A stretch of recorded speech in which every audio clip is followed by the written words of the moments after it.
அன்பார்ந்த தோழர்களுக்கு வணக்கம். இந்த பாரதி இலக்கிய மன்றத்தினுடைய தொடர் நிகழ்ச்சியாக நிறைய செய்திகளை நாம் கொண்டு சேர்த்து கொண்டிருக்கிறோம். நிறைய நிகழ்ச்சிகள், தொடர்ந்து நிகழ்ச்சிகள். அதனுடைய வரிசையில் சென்ற வாரம் புதுமை பித்தன் தொடர்பாக ஒரு நினைவரங்கம் வைத்து கொண்டிருக்கிறோம். அதனுடைய வரிசையில் இன்று அசோகோஷ் என்று அழைக்கப்படுகிற ராஜேந்திர சோழனுடைய சிறுகதைகளும் அவருடைய படைப்புகளை பற்றி நம்ம பேசுவதற்காகவும் அதை பற்றி நினைவு கூறுவதற்காகவும் இந்த கூட்டம் போட்டப்பட்டது மிக்க மகிழ்ச்சி அளிக்கிறது. பொதுவாக ராஜேந்திர சோழன் என்பவர் எப்படி ஒரு முறை நான் குன்றத்தூரில் தான் முதல் முறையாக பார்த்தேன்.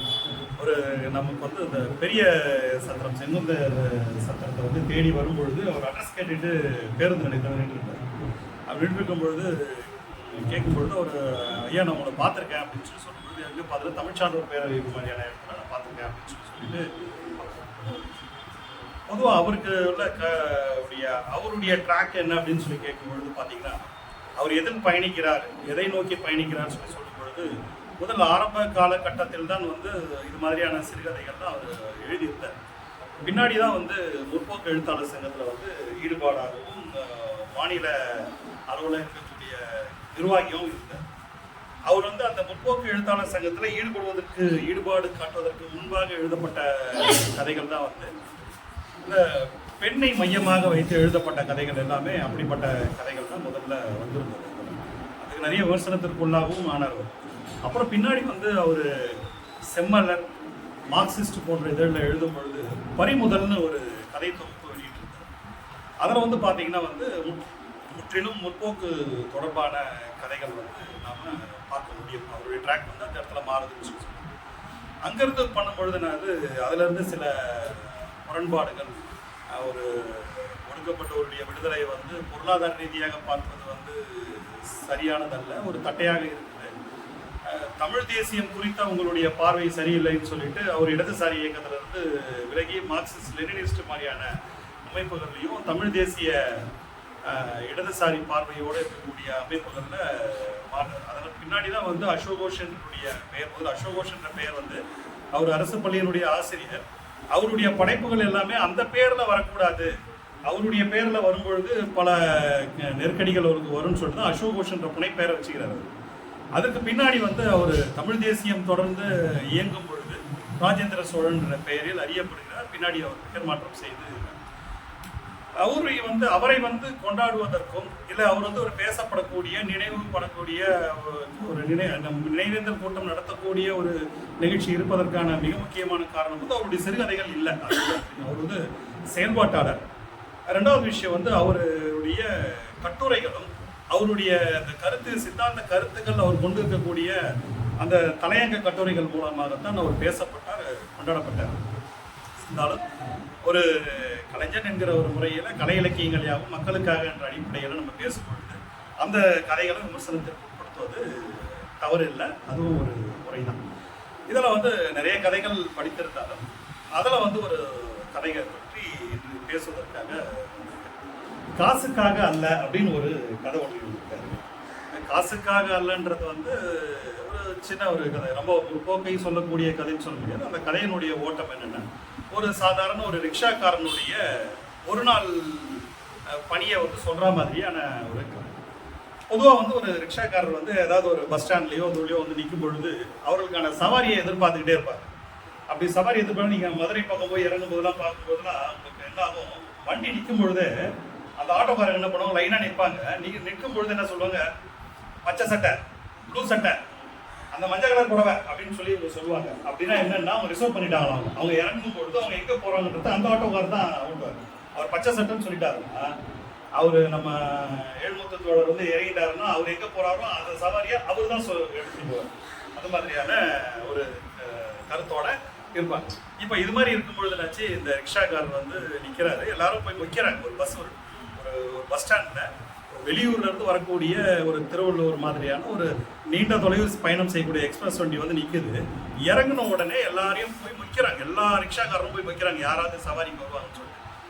ஆனால் இந்த கதையினுடைய கதாநாயகன் மாணிக்கம் அவர் என்ன பண்ணுறாரு, ரிக்ஷாவை வச்சுட்டு ஸ்டைலாக வச்சுட்டு வரவன் நம்மளை தேடி வரட்டும், நம்ம எதுக்கு போயிட்டு யாரையாவது போய் கூப்பிடணும் அப்படின்னு கொஞ்சம் தேனவட்டா தான் நிற்கிறார். இந்த மாணிக்கத்தை பற்றி என்னன்னு சொல்லி கேட்டிங்கன்னா, இந்த மாணிக்கம் வந்து மங்களாம்பிகைன்ற ஒரு இடத்துல வந்து ரிக்ஷாவை வாடகைக்கு எடுக்குது. ஒரு நாளைக்கு 2000 ரூபாய்க்கு எடுக்கிறார். இது எழுதப்பட்ட காலகட்டம் என்பது 60, 65, 70 எழுதப்பட்டதுனால அதை வந்து சேர்த்து நம்ம ₹2.50 ஒரு நாள் வாடகைக்கு எடுப்பார். இதை எடுத்துட்டு இவர் ஓட்டுனது போக கையில் ஒரு ₹5 வருதுன்னு சொல்லி சொன்னால், இந்த வாடகை அடைக்கிறது போக மீதி இருக்கக்கூடிய காசில் ஒரு ₹5 கூடுதலாக வருது அப்படின்னு சொல்லி சொன்னால் அதில் ₹3 வீட்டில் கொடுத்துருவாரு. மீதி ₹2 என்ன பண்ணுவார் அப்படின்னு சொல்லி சொன்னால், இவர் வந்து கல் கடைக்கு, சாராய கடைக்கு போயிட்டு ஒரு டாப் அப் பண்ணிவிட்டு அங்கே இருக்கக்கூடிய பசங்களுக்கு, அவருக்கு 4 பசங்க, 4 பசங்களுக்கான அந்த ஸ்நாக்ஸ் எல்லாம் வாங்கிட்டு போவார். எல்லா பசங்களுக்கும், அந்த தெருவில் ஒரு எல்லா பசங்களுக்குமே வாங்கி கொடுப்பாரு. ஆனால் இவருடைய டார்கெட் என்னென்னா, ஒரு நாளைக்கு இந்த வாடகை கட்டுப்படி ஆனது போக கூடுதலாக ஒரு ₹5 வந்தால் போதும், நிறுத்திடுவார் வண்டியை, மதியத்தோடவே நிறுத்திடுவார். அதுக்கு மேலே இவர் ஓட்ட மாட்டார், அவ்வளோதான், முடிஞ்சு போச்சு. அவருடைய டார்கெட் வந்து முடிஞ்சு போச்சு. இப்படிப்பட்டதான் இவருடைய ஹேபிட். இப்போ வந்து நின்றுருக்காரு, வெளியிலேருந்து வராங்க. வரும்பொழுது என்ன பண்ணாரு, நல்லா ஒரு மல்லிப்பூ சட்டை மாதிரி ஒரு வேட்டியை கட்டிக்கிட்டு ஒரு டெர்லின் ஷர்ட்டையோட ஒருத்தர் இறங்கி வராரு. வந்துட்டு போய் என்ன பண்ணுறாரு, கீரப்பாளையம் போகணும், வரீங்களான்னு சொல்லி, வாங்க சார், சூப்பர் வண்டி சார் சொல்லிட்டு ஒரு கட்டி அவரை கூப்பிட்றாரு. கூப்பிடும்போது எவ்வளோ, சரி அதெல்லாம் ரைட்டு, நீ எவ்வளோ கேட்குற அப்படின்னு சொல்லி கேட்கும்பொழுது, கொடுங்க சார் ஒரு 12 கொடுங்க அப்படின்னு. அப்போ அந்த காலகட்டத்தில் 12 கிட்டத்தட்ட இல்லை, ₹1 இல்லை, ₹1 8 50 காசு, ₹3.25 வரும். 12 கொடுங்க. அப்போ வந்து 12 ஐயோ 12 இல்லை, முதல்ல எந்த கீரைப்பாளையம் சொல்லுங்கள் அப்படின்னு சொல்லும்போது, இந்த நீலமங்கலம் கீரைப்பாளையம் இல்லை, இது குழந்தை கீரைப்பாளையம். குழந்தை கீரைப்பாளையம் தான் அந்த முதலியார்பேட்டைக்கு பக்கத்தில் இருக்கிற கீரைப்பாளையம். ஐயோ ரொம்ப தூரங்க, அதுக்கு நீங்கள் ₹1 கொடுத்துதாங்க அவங்க. அதெல்லாம் முடியாது, நான் வந்து உனக்கு 8 தான் கொடுப்பேன் அப்படின்றது. என்னங்க இப்படி அடம் பிடிக்கிறீங்க, 8 இல்லைங்க 12 ஆகுங்கன்னு சொல்லி சொல்கிறாங்க. ஒருத்தர் எதுவும் கூப்பிடாது மத்தியஸ்துக்கு அந்த இடத்துல, என்னப்பா நீ எவ்வளோ கேட்ட அப்படின்னா, நான் 12 கேட்டேன். அவர் என்ன சொல்கிறாரு, 8 கொடுப்பாரு. அப்படியா, சரி ஒரு 10 வச்சுக்கிட்டு போ அப்படின்றாரு. 10 எப்படிங்க ஓட்டுவாங்க வண்டியை, முடியாதுங்க. ரயில்வே கேட்டுக்கே நாங்கள் வந்து 8 வாங்குறோம், அதுக்கு மேலே போது கேட்டு அப்புறம் பேசி, இல்லைப்பா நீ போ, உனக்கு வேணாம் போயிட்டு போக சவாரினா 10 கொடுக்க முடியாது. மறுபடியும் அடம் பிடிக்கிறாரு அந்த டெல்லி சட்டக்கார். அப்போ சொல்லும் பொழுது, இந்த 10 இன்னும் அடம் பிடிக்கிறாரு இவருன்னு சொல்லி, சார் நீங்கள் 10 இங்கே ஸ்டாண்டில் யாருமே வரமாட்டாங்க, நான் தாங்க வருவேன், அது கூட சொல்லிட்டாங்க, முதல் கிராக்கி நீங்கள் தாங்க வரணும்னு சொல்லி சொன்ன உடனே எடுத்துக்கிட்டு வண்டியை ஓட்டுறாரு. ஓட்டும் பொழுது பார்த்தீங்கன்னா வெயில் பொழுது மேடு, அந்த அனல் காற்று அடிக்கிறாரு. இவரால் இது பண்ண முடியல. பொதுவாக நம்மளால் ரிக்ஷா ஓட்ட முடியலன்னா, நம்ம ஏதோ சைக்கிள் ஓட்ட முடியல, நம்ம கோணத்தில் ஏறி மிதிப்போம் இல்லையா, அது மாதிரி இவரும் மிதிக்கிறாரு. மிதிக்கும் பொழுது இன்னும் வேர்வை ஊற்றுது. எதுக்கடா இந்த பொழைக்கிறோன்ற மாதிரி நாடி நரம்பெல்லாம் முறுக்குது, எலும்பெல்லாம் உடையிற மாதிரி இருக்குது. இருந்தாலும் ஓட்டிகிட்டு போகிறார். முடிவு கிட்ட போகும்பொழுது பார்த்துட்டு எந்த வீடு கேட்குறாரு, அதை பாருங்கள், அந்த நீல கலரில் அடிச்சிருக்கேன், ரெட்டப்பட்ட போட்டு அடிச்சிருக்கேன், அந்த இடம்னு சொல்லி சொல்கிறாரு. இவர் இவ்வளோ கஷ்டப்பட்டு மிதிச்சதுனால இறக்கும் பொழுது நிச்சயமாக இவர் கூடுதலாக ஒரு 2 கொடுப்பாருன்ற ஒரு எண்ணத்தோட தான் அவர் போய் இறக்குறாரு. ஆனால் அவர் என்ன சொல்கிறாரு, நீ பேசுறது என்ன, 8 தானே பேசணும், 10 தானே பேசணும், 10 தான் நான் கொடுப்பேன் அப்படின்னு சொல்லி கொடுக்குறாரு. இது 2 போட்டு கொடுங்க அப்படின்ட்டு, ஐயோ முடியாது 10 அப்படின்னு சொல்லி கொடுத்தானே. இப்போ என்னாச்சு, இங்கே வந்து விட்டேன், ரொம்ப தூரம் வந்துட்டார். இப்போ பொதுவாக நம்ம ஓலாவெல்லாம் பார்க்கும்போது, ஆட்டோலாம் பார்க்கும்போது, சார் நாங்கள் போயிடுவோம், வரத்துக்கு சவாரி கிடைக்காதுன்ற மாதிரி இவர் அந்த இடத்துக்கு வந்துட்டார். திருப்பி போகிறதுக்கு ஒரு சவாரி கிடைக்கணும். வரும்போது பேக்கெட்டுக்குள்ளே வச்சு என்றாரு ₹3, மறுபடியும் என்றாரு ₹3. அது ₹3 தான் இருக்குது, இன்னும் மாமூலே கட்டலையே, என்ன தான் பண்ணுறது நம்ம அப்படின்னு சொல்லிட்டு என்ன சொன்னார். அப்போ தான் வந்து இந்த கடலூர் மாவட்டமும் இதை ஒட்டி உள்ள பகுதியில் தான் இந்த கதை எழுதப்பட்டதுன்னு சொல்லி சொன்னாருங்க. அது மாதிரி அவர் சொல்கிறாரு, இந்த வார்த்தையை அப்படியே சொல்கிறார். பசங்க இந்த கோரிமேட்டில் ஒரு ஹாஸ்பிட்டலில் கட்டானுங்க, இந்த ஹாஸ்பிட்டலில் சொல்கிறாருன்னு நினைக்கிறேன், பாண்டிச்சேரியில் இருக்கக்கூடிய தான். கோரிமேட்டில் ஒரு ஹாஸ்பிட்டலில் கட்டானுங்க. அவன் எல்லாருமே மோட்ரு, இந்த சின்ன ஷேர் ஆட்டோ மாதிரி எடுத்து வந்து போட்டு ஓட்டுறானுங்க. 30 பைசாவுக்கு ஓட்டுறானுங்க, டர்னு ஓட்டுறான், டவுன் பஸ்ஸு குருன்னு போகிறான். 20 பைசாவுக்கு ஏறி உட்காந்துட்டு போவானுங்களா, இது மாதிரி லுங்கு ரிக்ஷாவில் போவானுங்களா. உழைப்பை கட்டுட்டானுங்களே வரல, எங்கேயாவது எடுத்துமே இந்த ஆஸ்பத்திரி கட்டி தொலைக்க வேண்டியது தானே, ஏழை எடுக்கிறது எடுத்து வந்து இங்கே கட்டிட்டானுங்க அப்படின்னு சொல்லிட்டு அந்த ₹3 பார்க்குறாரு, அந்த ரிக்ஷாவை பார்க்குறாரு, வராரு. வாழ்க்கையை நொந்து போய் மிதிச்சிட்டு வர்றாரு மறுபடியும் ரிக்ஷாவை. இப்போ இது வரைக்கும் ஒரு மாதிரி வந்தது இல்லையா ட்ராக்கு, இப்போ இனிமேல் அப்படியே மாறுது. அவருடைய கண்ணில் பெரிய பிரகாசம். அவருக்கு கனவுல வாழறோமா நினைவுல வாழறோமா எங்கே வாழறமே தெரியல. என்னன்னா அவர் ரோட்ல அவருடைய ரிக்ஷாவுக்கு முன்னாடி ஒரு மடிச்சு வச்ச ஒரு 10 ரூபாய் பார்க்குறாரு.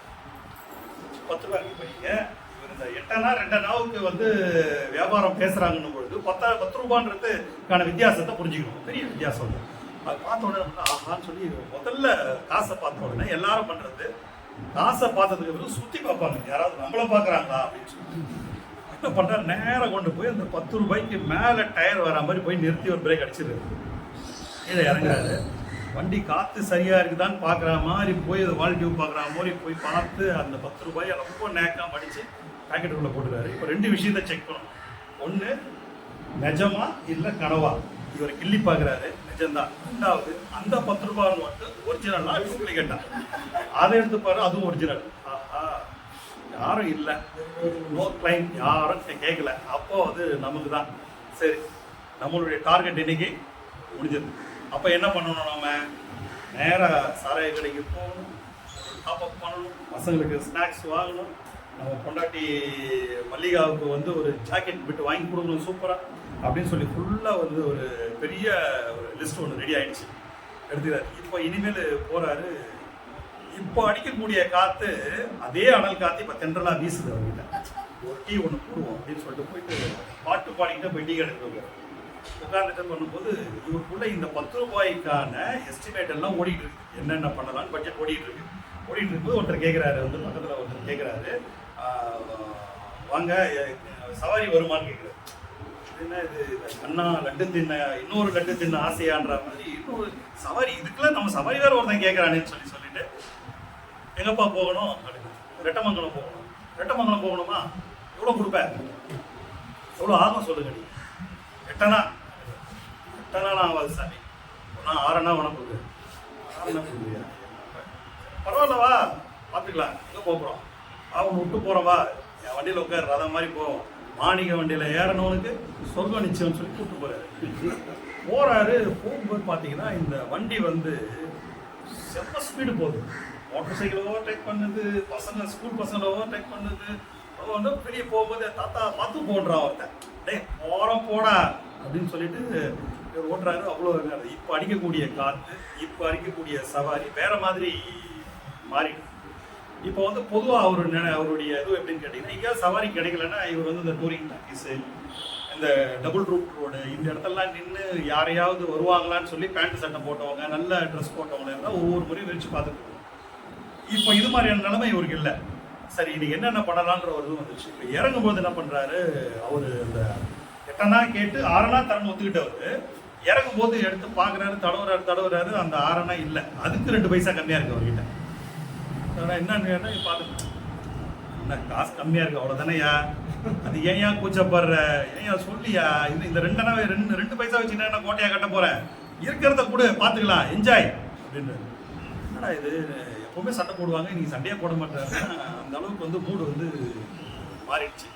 அவர் அந்த கொடுத்த காசை வாங்கி போட்டுக்கிட்டு பாட்டு பாடிக்கிட்டு இவர் அந்த பசங்களுக்கான அந்த நொறுக்கு தீனிகள்லாம் வாங்கிட்டு போகிறாரு. பசங்கிட்ட போயிட்டு இது பண்ணி கொடுக்குறதுக்காக வாங்கிட்டு போகிறாரு. ஆக்சுவலாக இதோட கதை முடிஞ்சிருக்கு. வேறு எதுவுமே இந்த கதையினுடைய வேறு எதுவும் சொல்லப்பட்ட விஷயம். இதில் சொல்லப்பட்ட விஷயம் என்னன்னாக்கா, ஒருத்தன் வந்து ஒரு 4 விஷயங்களை நம்ம இதில் எடுத்துக்கலாம். ஒன்று வந்து, அவருக்கு எவ்வளோ வறுமை இருந்தாலும் எனக்கு தேவையான அளவு தான் நான் உழைப்பேன் அப்படின்ற மாதிரியான ஒரு டார்கெட்டை ஃபிக்ஸ் பண்ணிக்கிறாரு ஒரு சாதாரண. இன்னொரு விஷயம், 2வது விஷயம், அவர் வாங்கினதுக்குன்னு சொல்லிட்டு ஒரு செலவு இருக்கு, அது அவருக்கான அந்த வாடகைக்கான முதல் செலவாகவும், அடுத்து உள்ள செலவுல இந்த சுற்றம் வந்து தன்னுடைய பசங்க இல்லாமல் அந்த தெரு பசங்க எல்லாருக்கும் சேர்த்து ஒரு வாங்கி தராரு. உழைச்சி சம்பாதிக்கணும்டா, இது வந்து நம்ம தாராளமாக சாப்பிடுங்கடா, சிரிச்சுக்கிட்டே சாப்பிடுங்கடா, ஒன்றும் பிரச்சனையே கிடையாது, நம்ம உழைச்சி சாப்பிட்டதுலான்னு சொல்லியே அந்த இதெல்லாம் கொடுத்துக்கிட்டு இருக்காரு. இது பண்ணுறாரு. இந்த பேரம் பேசும் பொழுது வந்து கையில் காசு இல்லாத போது மனிதர்கள் எதிரியாகவும், கையில் காசு இருக்கும் பொழுது பணம் குறைவாக கிடைச்சா கூட அவர்கள் நண்பர்களாகவும் தோன்றாங்க. நம்மளுடைய புற சூழ்நிலையும் மாறி போயிடுது. கையில் உள்ள காசு இருக்கும் பொழுது அந்த அனல் காற்றாகவும் வேர்வை வரக்கூடிய அந்த விஷயமாகவும் இருக்கிற காற்று வந்து கையில் காசு இருக்கும்பொழுது தன்னுடைய சூழல் வந்து மாறிடுது அப்படின்ற மாதிரியான ஒரு கருத்துக்கோளோட சொல்லப்படுது. இது காசுக்காக அல்ல அப்படின்ற ஒரு தலைப்புல எழுதப்பட்ட இந்த ஒரு கதை ஒரு வேற ஒரு பரிணாமத்தையும் ஒரு விளிம்பு நிலை மக்களினுடைய ஒரு அன்றாட வாழ்வையும் சொல்ற மாதிரியான ஒரு கதையாக இருந்தது. அதை நான் படித்தேன், ரசித்தேன், ரொம்ப நல்லா இருந்தது. அவருடைய கதைகளை இந்த நேரத்தில் பாரதி இலக்கிய மன்றத்தில் வாய்ப்பு கொடுத்த எல்லோருக்கும் நன்றி, வணக்கம்.